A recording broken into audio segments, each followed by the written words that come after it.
It's approximately 6 p.m. Is anybody arguing with me on that?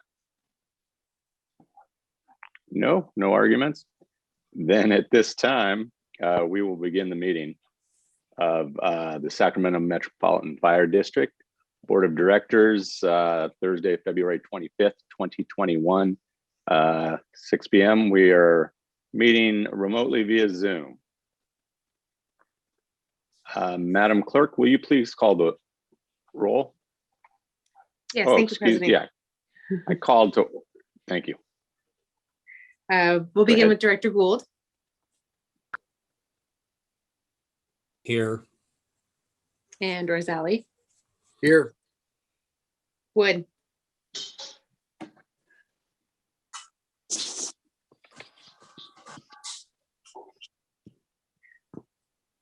Director Wood, I see you. Here, sorry. There you are. Sheets. Present. Jones. Here, but I want to be in Wood's picture. Oh, don't we all? White. Here. Clark. Here. Sailors. Here. And President Kelly, turning it back over to you. Thank you. At this time, if we could please stand for the pledge.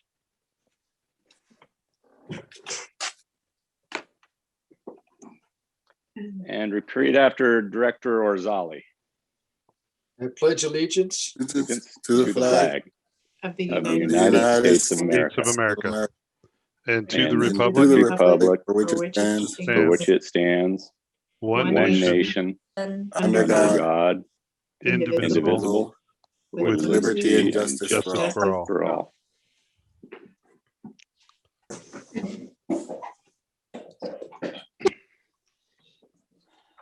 All right. The Metro Cable announcement. The open session meeting is videotaped for cable cast on Metro Cable 14, replay on Monday, March 1st at 6 p.m.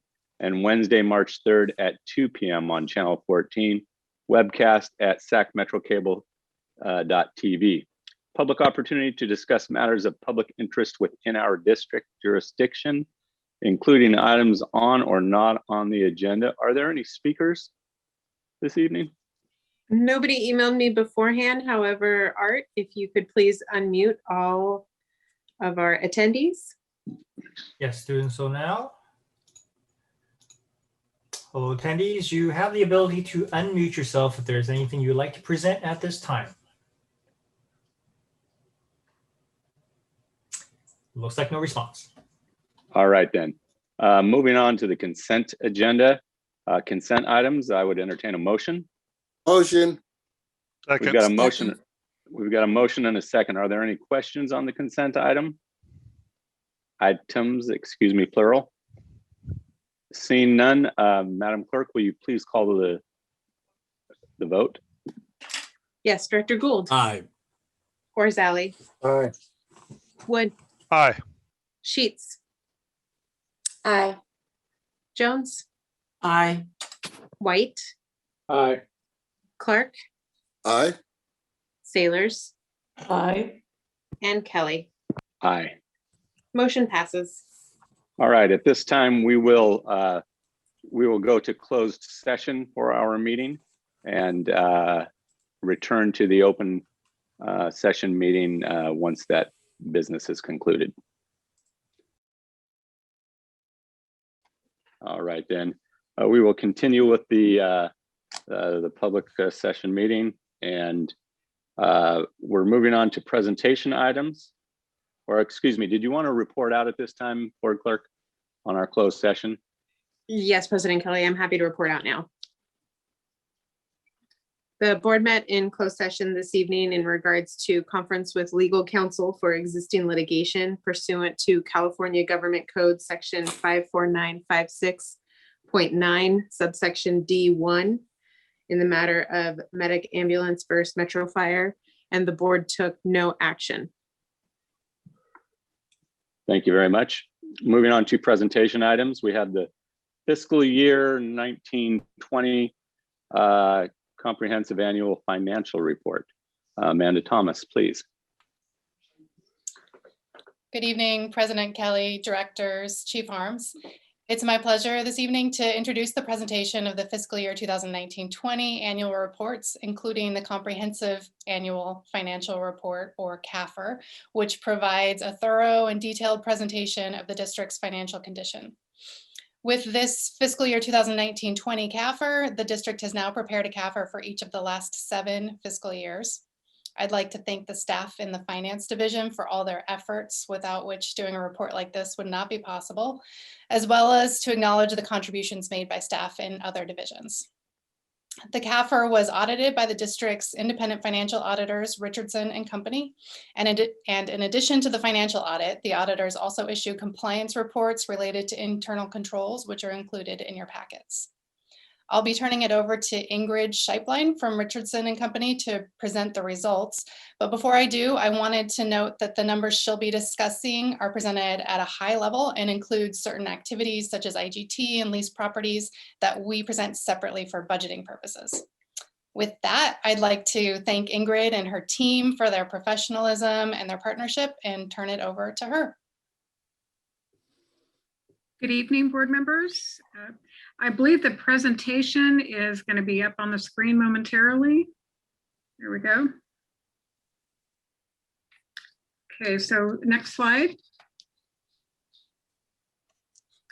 So this slide summarizes the reports that we issued as a result of our audit. The first one was an opinion on the financial statements themselves, which are included within the CAFR. We also issued a governance letter that contains certain items we're required to communicate to you. We also issued a report on internal control and compliance, and this is primarily as a result of the federal funds the district receives. And then we also issued a report on the appropriations limit as required by state law. So in my presentation, I'm going to discuss the results of the information that's included in these reports. Next slide. So this slide summarizes, in a nutshell, basically the results of the audit and the observations made. So we issued a clean or an unmodified opinion on the financial statements, indicating that they're fairly presented in accordance with governmental accounting principles. And I'm pleased to report that we had no adjustments or changes to the district's books as a result of our audit. And that's because the accounting records are very clean. They're accurate, in good condition. Ron, the controller, and his staff do an excellent job of maintaining the records, doing all the closing entries prior to the start of the audit. As part of our audit, we also look at the internal controls and processes. And we concluded as a result of our audit that the district has good internal controls in place. Next slide. This slide summarizes the financial highlights. We'll look at some tables that are high level as well on the following slides, but just to summarize, the property tax revenues increased compared to the previous fiscal year by about $10 million, and we're also slightly higher than budget by about $900,000. The charges for services decreased compared to the previous fiscal year by $6.1 million, and that's really due to 2 primary causes. The reimbursements for deployments were lower in fiscal year 19-20 by about $4.7 million. But keep in mind that's as of June 30th. I think all the strike team fires happened after June 30, so I'm sure that will flip the other way in this next fiscal year. Also, because of the pandemic, there were less medical transports, so that revenue was lower by about $1.2 million during the year. Part of that reduction in the medical transport revenue is offset by some CARES Act funding that was received to fill the gap for that shortfall of revenue. And during fiscal year 19-20, you received about $800,000 or expended about $800,000 of the CARES Act funding. Salaries and benefits increased about $18.8 million. And that's mostly the result of the increase in the pension liability balance calculated by the actuaries that we'll see on a following slide. Services and supplies also had an increase about 2.6 million. There were a variety of different reasons for that cause, one of them being higher insurance costs. There's more vehicle maintenance, also purchases of new fire equipment and supplies and turnouts during the year. Next slide. Also, we'll see on the following slide that in the table that the unrestricted net position, which is basically the reserves, looking at it on a full accrual basis, it's a negative or deficit of 657 million. And that's mainly the result of that number being net of the pension and the OPEB liabilities. Looking at just the general fund, which is typically how you look at the financial information on a monthly basis, is the general fund. Looking at the general fund, the revenues in that fund exceeded expenses by 5.2 million. And that's actually higher than what you budgeted. You projected expenses being higher than revenue. So your end result in the general fund is that you're better than your budget by about 6.4 million. Again, just looking at the general fund, you have fund balance or reserves available for future use of 43 million. And the reason why that's a positive compared to the net position being negative is that the general fund doesn't report the pension and the OPEB liabilities or any of those other long-time liabilities. So looking at the general fund, you do have reserves available for future use. Next slide. This slide is a snapshot of the equity section of your balance sheet that's on page 20 within the CAFR. And just to point out a couple of items, the 77 million of investment in capital assets, that's basically your facilities, equipment. Those are not liquid resources. You do have some restricted funds, 8.6 million. Most of that is impact fees and other revenue sources restricted for capital acquisitions. And then the unrestricted net position that I referred to on the previous slide is 656 million. Next slide. So we'll see that, so this is the liability section of the balance sheet.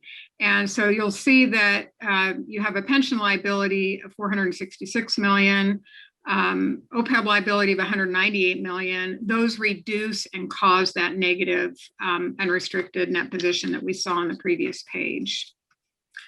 You'll see the net pension liability actually went up considerably during the year, about $35 million. And that doesn't mean you're not making your annual contributions. This is just a function of the liability calculations performed by the actuaries. So the amount of cost that the actuaries calculate, annual cost, was greater than the amounts that were contributed and the investment earnings, causing that liability to go up. The OPEB liability, on the other hand, decreased slightly, about $9 million, and that's just due to an updated actuarial calculation. Next slide. This slide is a summary of the income statement that's on page 21 of the CAFR, and it shows some of the changes that I discussed earlier. You can see the increase in taxes went from 153 million up to 163, almost $10 million increase. And then this also shows the $6 million decrease in the charges for services that I mentioned earlier.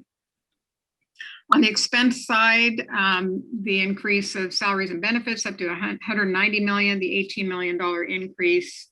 About 13 million of that is related to that change in the pension liability. And then also your contributions that were made to PERS increased about 4.7 million. So if you look at the 2020 column down under the line item net income loss, you'll see there's a slight loss during the year of 905,000. However, that does include the pension and OPEB liability adjustments or changes in the liability that affect expenses. So included within that net loss is about $10 million that's not actual cash outflow, but just a function of the changes in your liabilities related to pension and OPEB. So without that expense in there, you would have a positive or net income. Next slide. A report also included a report on internal control and compliance, and we noted no weaknesses, no internal control issues as a result of our audit, and that report indicates a good system of internal controls. Next slide. So relative to federal grant compliance, the district expended $3.7 million of federal grant funds during the year, requiring that we perform additional grant compliance procedures. The largest grant during the year that was considered a major program that we tested is the Assistance to Firefighters grant. The results of our audit of compliance concluded that the district complied with the federal laws and regulations related to those grant funds. Next slide. So included in the governance letter are required communications. And as I mentioned earlier, that letter indicates that we had no audit adjustments as a result of our audit. That letter also discusses in more detail the pension liability and the increase that I mentioned earlier of the 35 million. The contributions to the pension plan were 41 million. And then there were the pension adjustments to change the liability caused an increase in expense of 24 million. Next slide. That letter also discusses the unfunded OPEB liability. As we saw on the previous slide, there was a decrease in the liability of $10 million. Contributions that were made by the district to the plan were $18 million. That plan is being funded, and that the contributions are based on amounts calculated by the actuary. In addition to that, there were payments made for health insurance premiums for current retirees of $12 million, and then also affecting expense. Because the liability decreased, the amount of expense related to those adjustments decreased your expenses by 13 million. Next slide.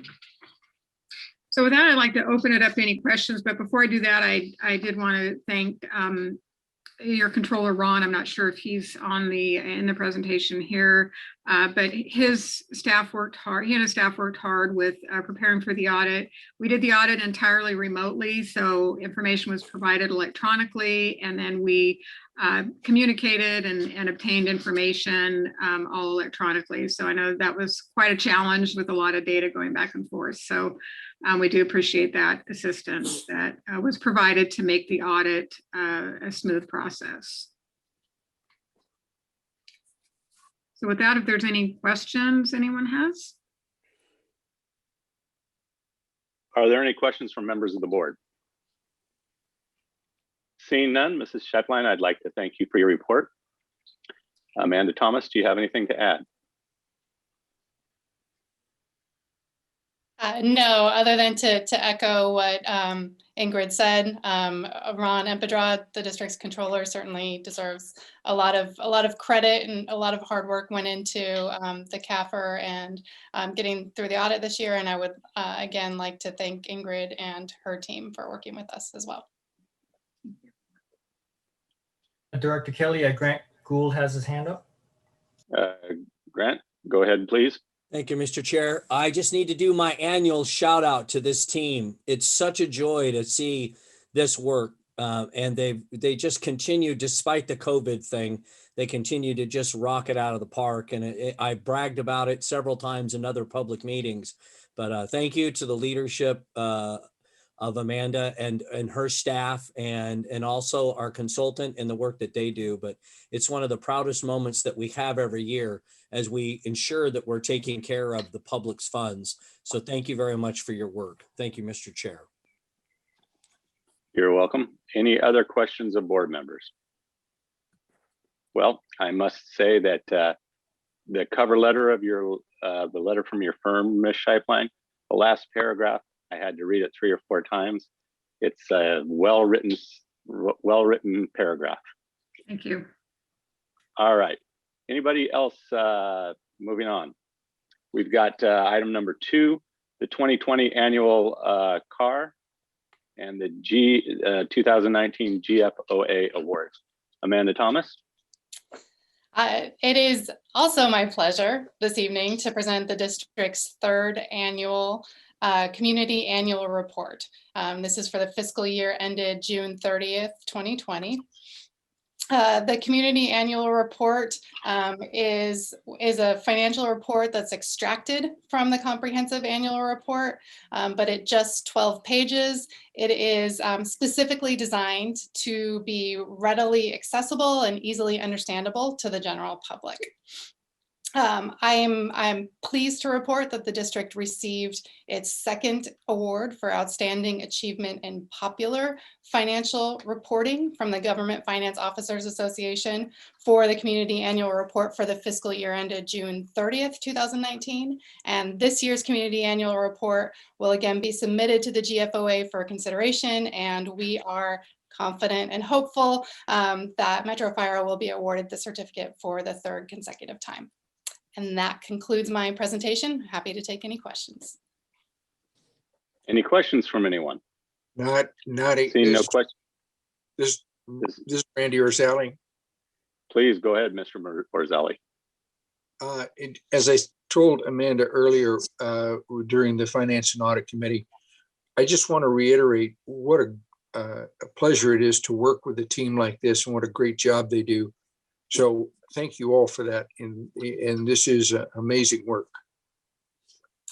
Thank you, Director Orzali, and you have reminded me that I've forgotten to make some specific acknowledgements that I wanted to, which is to once again acknowledge the work of Ron Empedrad, who really spearheaded this a few years ago and is sort of the brains behind this report, and also Marie Jones, who is sort of the one behind all of the graphics and the photos and the really interesting did you know facts that make this a fun, inviting report for the public. So I wanted to acknowledge their work. Thank you. All right then. We have an action item. The California Senate Bill 1205 Compliance Report. Deputy Fire Marshal Fields and Supervisor Inspector Schmidt.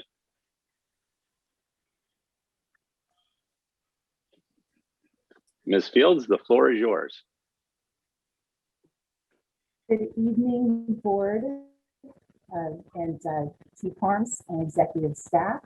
I am Supervising Inspector Diana Schmidt, and I am here this evening to present California Senate Bill 1205 Compliance Report.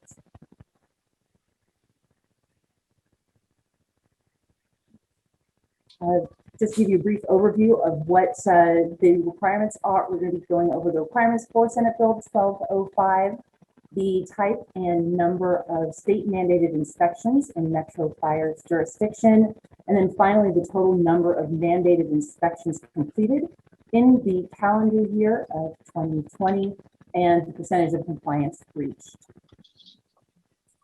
Every fire jurisdiction is required to perform annual inspections of specific occupancies. SB 1205 requires that we report the number of inspections completed to our board, and also requires that our board acknowledge receipt of this report. It became effective in September of 2018 with our first full year of reporting in 2019. That report was provided last November, and obviously this 2020 is being provided tonight. And we plan to be providing future reports will be in February moving forward. The state mandated inspections are required for e-occupancies. Within Metro Fire's jurisdiction, we have 205 public schools, 86 private schools, 67 daycares. There's also select R occupancies, or these are residential occupancies that are required to be inspected annually.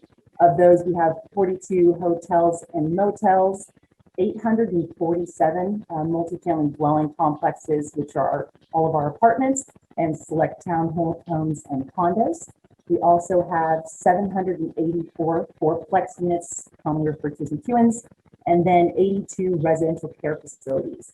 These are going to be our Oakmonts, Escatons, and our skilled nursing facilities with 7 or more clients, while residential care facilities that have 6 or fewer clients are required to be licensed. They do not require annual inspections. We also have 1 high-rise within our jurisdiction that requires annual inspections. And I am proud to report in the calendar year 2020 of the Group E occupancies. So once again, these are the daycares, public schools, private schools. Of the 358 in Metro Fire's jurisdiction, 358 inspections were completed for a 100% compliance rate.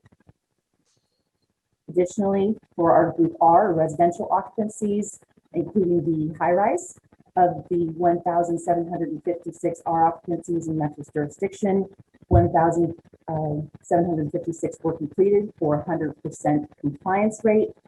We had a 100% compliance rate, inspection rate for all of our hotels, motels, apartments, fourplexes, and the high-rise.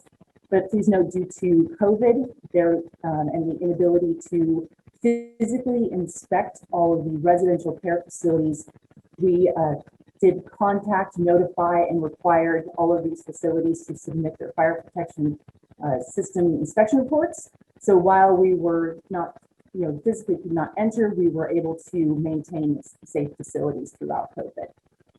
And lastly, because we are at a 100% compliance rate of the mandated state inspections, and we have 4 new inspectors coming out of training, this gives us the opportunity to conduct inspections of several of our target hazards that are going to be included of high hazard occupancies, which contain hazardous materials, and also occupancies with special extinguishing systems.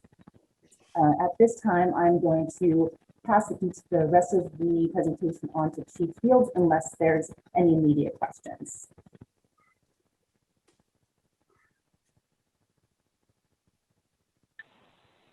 Seeing no immediate questions, Ms. Fields, the floor is yours. Good evening, directors, Chief Harms, executive staff. Again, Krishana Fields, Deputy Fire Marshal in the CRRD division. And thank you, Supervisor Schmidt, for that report. And a huge thank you to all of our staff in the CRRD division for all of their hard work and determination through the challenges of COVID and completing our annual mandate inspection and keeping the members of our community as well as our suppression staff safe. Before you this evening is a resolution acknowledging receipt of the annual mandate compliance inspection report.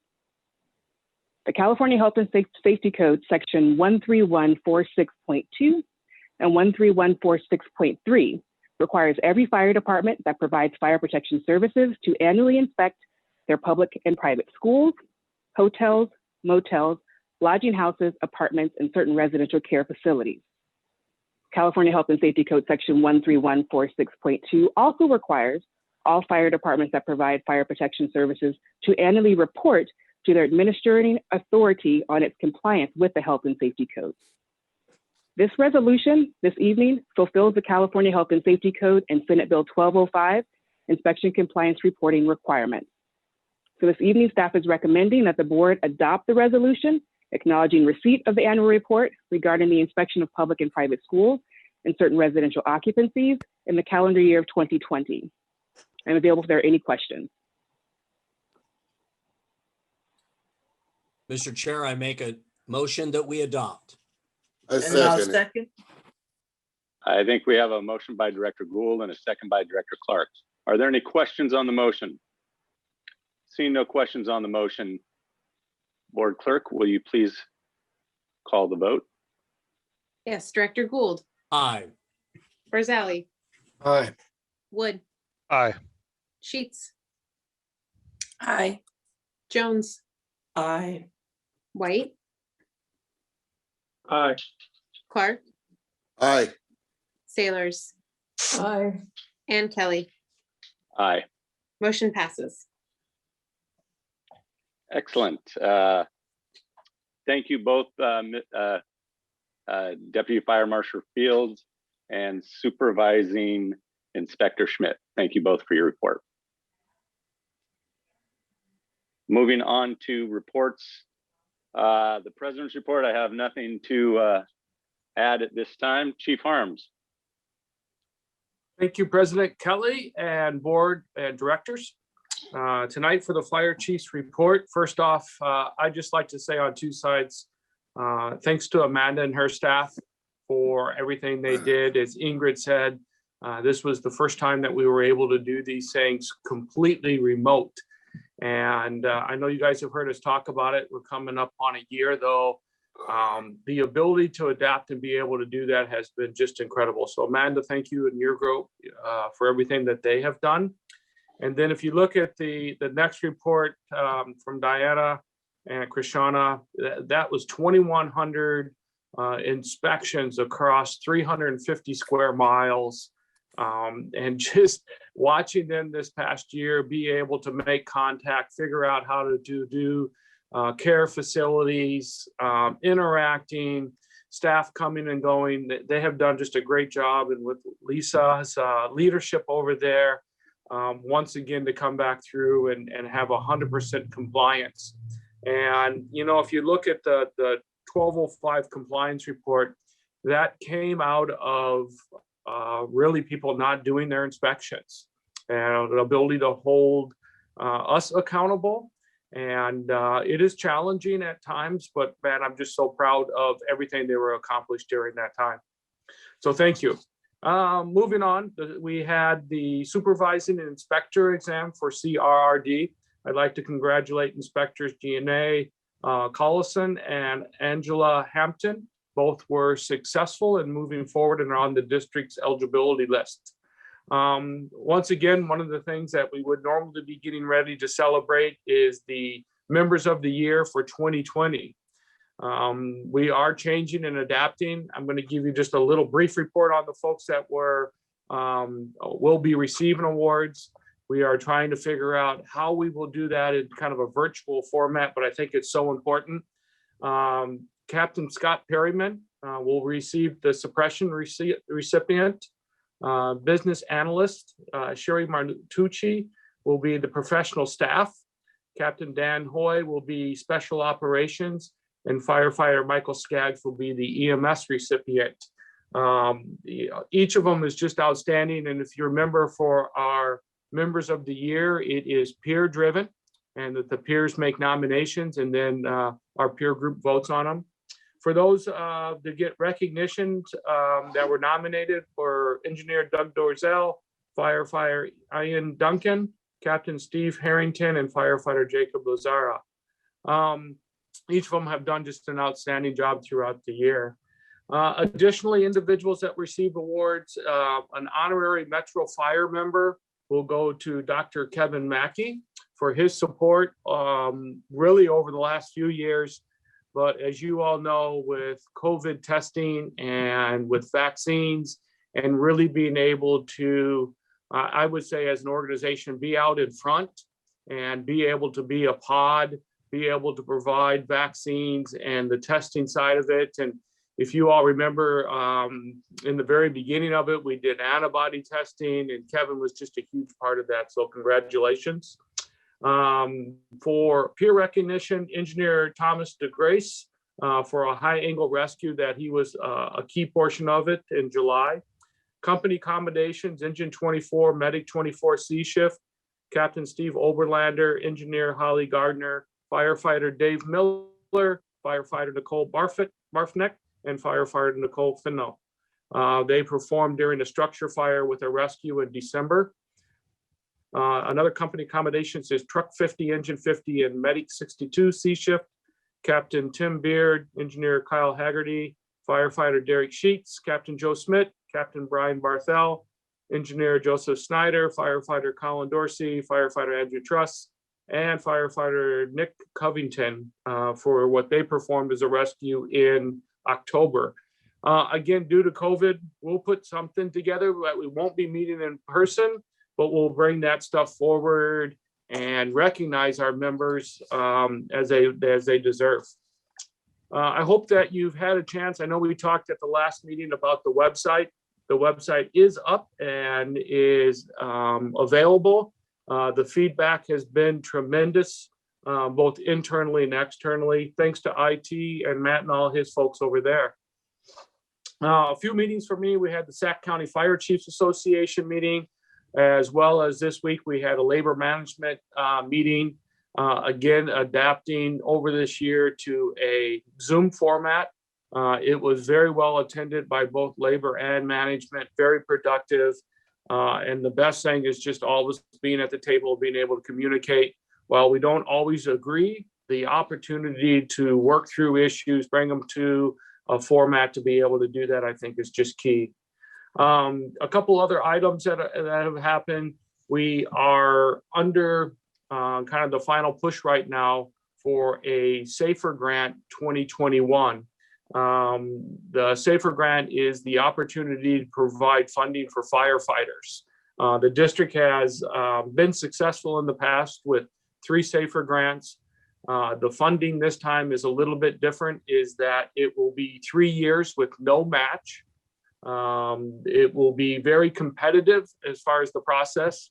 A lot of things that were disallowed in the past have been rolled in. So certain benefits, certain additional cost of those firefighters will be rolled in. We are looking at right now somewhere between 15 and 21 firefighters, looking at the NFPA 15 or 1710 standard on response, staffing models, the ability to upstaff on our engine companies and also along with a medic. So we'll move forward with that here real soon. On the arson unit, Chief Wagaman is looking at a pilot program as far as the supervising investigator being on a day assignment working with CRRD. Again, we're working with labor and looking to find the best opportunities to provide improved oversight, training, and overall program management as we move forward. I did performance reviews with the deputy chiefs, and I'm sure that Chief Mitchell is going to talk about it here in a little bit, but I just want to talk about this past week. Chief Mitchell, Chief House, and then the shift commanders, Chief Jenkins and Chief Lozano, did a form of tactics and strategy where they opened it up to the stations and they facilitated for about 3 hours of where we would normally do those in place, but just the opportunity, just great leadership on their behalf to be able to do that. And one of the things driving is consistency and being able to do that. I think it would be easy to say we can't do it, but I haven't heard that out of any of them out there. Before I close out, I just want to open up to Chief Casantini. He is the chair of the Regional Diversity Committee, and they had a meeting this week and have a little report out on the meeting there.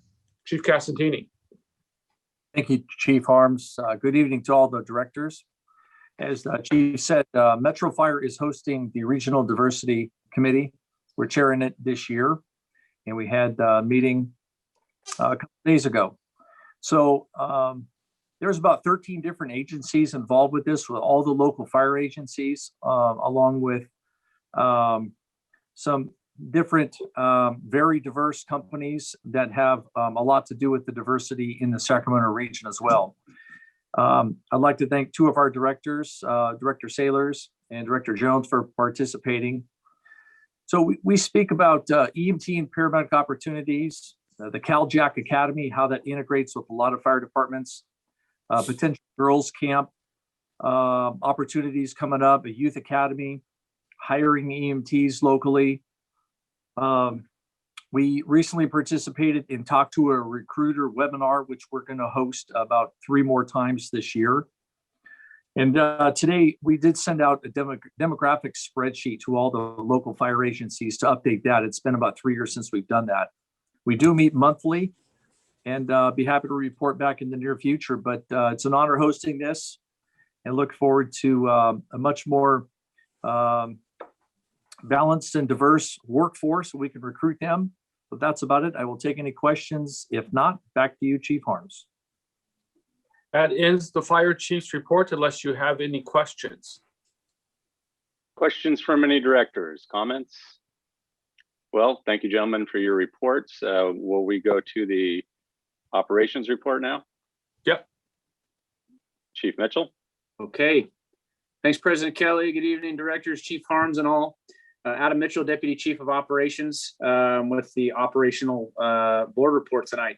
As Chief Harms talked about, the professional development program series that we've been continuing in the COVID times has been very well received this month.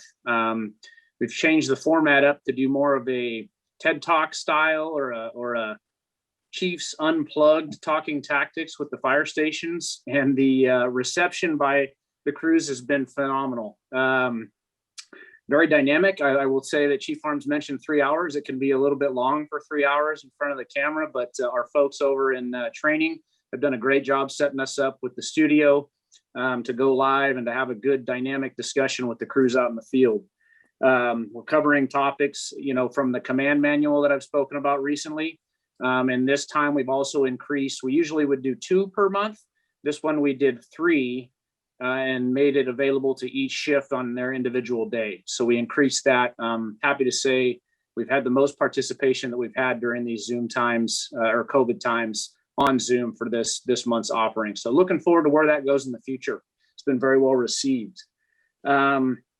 For the personal thermal imaging cameras, I'm happy to report training and the truck team are working together to finalize the rollout and training plan for that. Going to be combining a scenario-based training to introduce those, the usage of those. I know Chief House and his crew are working to finalize that plan, so that'll be a well-received additional component to our response out in the field. So looking forward to getting that buttoned up. Our aircraft rescue and firefighter training that we're required to do per contract is finishing up tomorrow. Will be the last day out at McClellan. And then also our live fire burn availability. We have another burn that's happening, our final one at Sylvan next week. A Shift will be hosting that one on March 2nd. So that continues. Being able to do those real life scenario based live fire trainings have been very valuable for our folks. And so I'm happy to report, in addition to being able to do that, we also have our acquired structures where we're able to receive donated structures to perform the trainings. I know we just added one this week out in Fair Oaks. Just the value in being able to get those from the community is immeasurable, really. And our crews really enjoyed doing that. So happy to report that. And then all of March, we're going to be doing the district-wide EMS training. I know our EMS division has been working to get that all together. All line personnel will be attending that. So it'll be a very busy month for our folks rotating through to get all those updates from EMS. COVID status, happy to report that we continue that same trend we've talked about before. We're down to 1 member off right now that's COVID positive. And no members off awaiting contact tracing results. We have 112 positives total since the beginning. And so we've seen that, just like we've heard in the news, we've seen that continue through our field, our members out there that are healthy and at work. So good news there. And then on our vaccination front, our vaccination point of distribution, we are finishing up that process. It will be the last day will be March 5th. We'll finalize the final distributions of vaccines using our pods, and then moving forward, those doses will be reallocated to support the rest of the county health tiers to continue the vaccination piece. That does not stop our availability for Cal Expo and some of those other mechanisms if folks still need to get those vaccines done. And so I'm happy to say too, through that process, that was facilitated through our emergency operations team, we've had 0 wasted doses out of all of the times we've been providing those. And we've also been able to help out a few of our partners in the community, the city of Rancho Cordova, police department, Citrus Heights, even on the state level, Cal EMS. So very positive for that. And then for Captain Perryman and the CCRU program, spoke with him this afternoon. Those numbers are still going. They're not as strong as they were, which is another good indicator. They're still busy out there. They're still contracted through county health to stay in service through June. So we'll stay out there and assisting and doing the COVID testing in the congregate living facilities to help public health. And a couple more items for CERT. We will have a CERT activation this Saturday to support a community vaccination event out at Del Campo. I'm so happy to report that Battalion Chief Farica has been working with our CERT folks to make sure that they get out and are able to provide assistance out in the community as well. And then for statistics, we've had 3,562 calls since our last report. Our members have responded to 13 building fires. 4 of them were in our jurisdiction. Our busiest engine for a second meeting in the row is engine 24 since our last report, with 166 responses. And then our busiest ambulance company, actually, I think last time it was engine 41. So we moved a little farther south to engine 24, but the ambulance medic 224 is our busiest medic this time. So 175. And then I'd like to finish up with a positive story. Back on February 7th, engine and medic 24 responded to a report of an ill elderly male who was doing yard work. They arrived on scene and initiated patient care. Early recognition that this patient was in a critically ill status.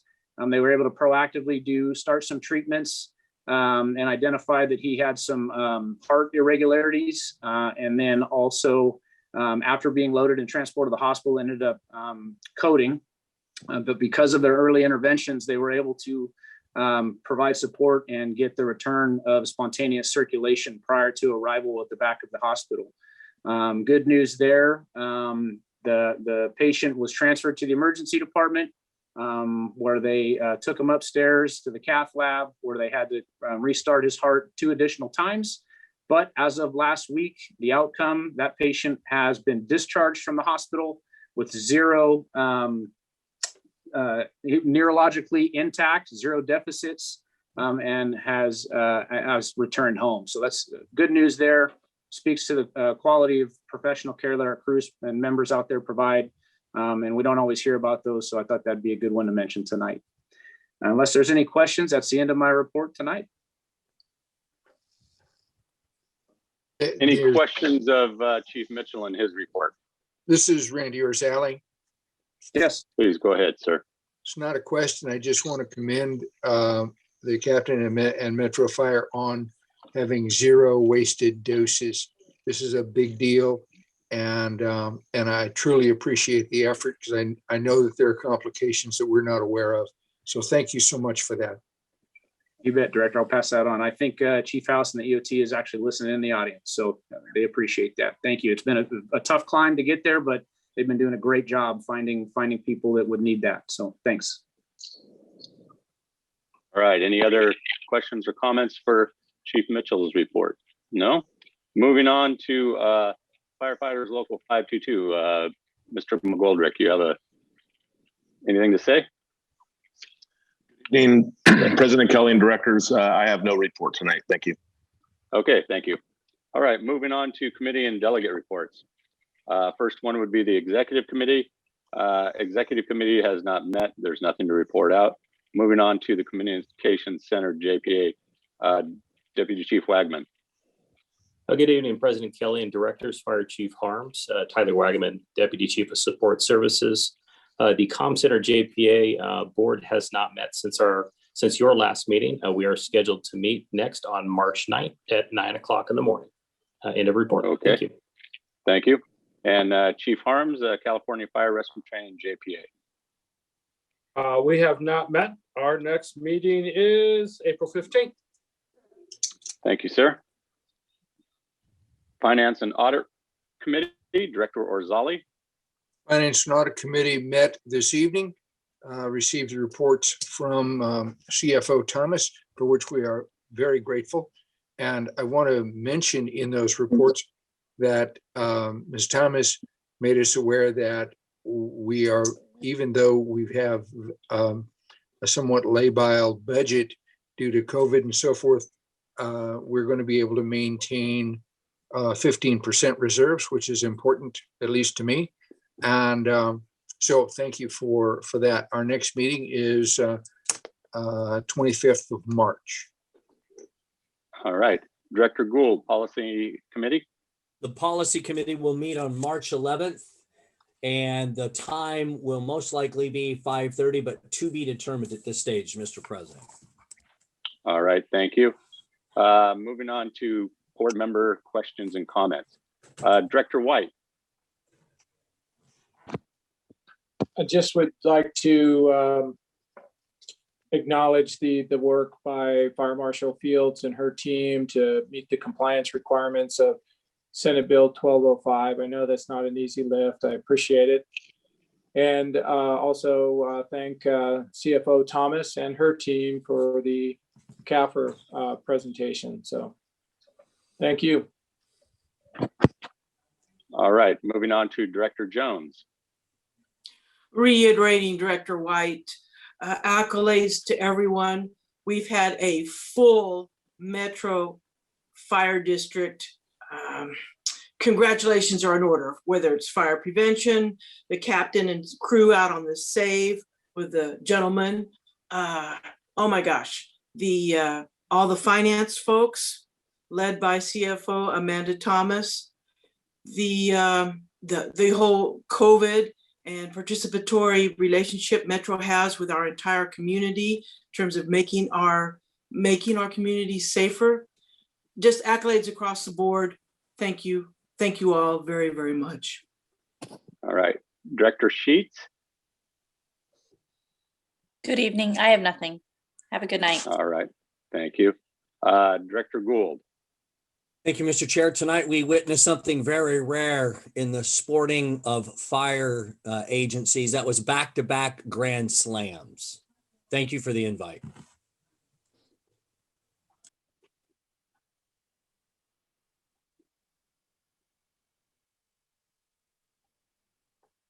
Director Orzali. Director Orzali? Yes. I wanted to take just a moment to say the board members' comments. Yeah, can you hear me now? Okay. Yes, we are hearing you. Okay. So I wanted to mention that the Sacramento Public Safety Foundation met via Zoom earlier this afternoon and was able to authorize our going into an endowment process for the general public and for Metro Fire members so that they can make those arrangements in their wills and trusts. And I appreciate everyone's effort in that. Particularly, I want to thank Brenda Briggs for her efforts in facilitating it. So thank you very much. Thank you, Director Orzali. Director Wood. Thank you, Mr. Chair. I just would like to echo the comments that were made earlier. Great presentations by Fire Marshal Fields, her team, Ron, Amanda, and congratulations to Chief House. Appreciate all his work, making sure that we have no wasted vaccine and that we're making sure we get all the members of the community safe. Thank you. Director Clark. Yes. Mr. Chairman, I would like to especially echo the sentiments of Director Jones. She basically has expressed most of the comments that I would like to would have made. I especially want to thank our CFO Amanda Thomas and her crew. They do an excellent job, and I really enjoy that car community, the car report, the CAR report. It really is fun to deal with. It breaks everything down for the constituents that they can understand what basically our agency. And overall, man, these guys are doing an excellent job. I'm so proud and so grateful to the work that they do day in and day out, and that includes the CRD, all those guys they're doing an excellent job. So thank you so much. Thank you very much. That's all I have, Mr. Chairman. Thank you. Director Sailors. Yes, good evening. I'd like to thank Amanda and the financial team for their excellent work with our budget. And I'd also like to thank Fire Marshal Fields and Supervising Inspector Schmidt for their great job. I can't even imagine trying to go out and inspect all of those buildings during this year of COVID. That's some excellent work that they were able to do. I'd also like to thank the Chief Adam House for handling the vaccination site and getting those vaccines out in a very organized fashion. Thank you very much for that. And the crews that continue to show up every day out there in all of the stations and do their job to the best of their abilities and in the most professional manner for our citizens. Thank you very much. Have a good night. All right then. And well, from finance to community risk reduction, the high performing team, otherwise known as Metro Fire.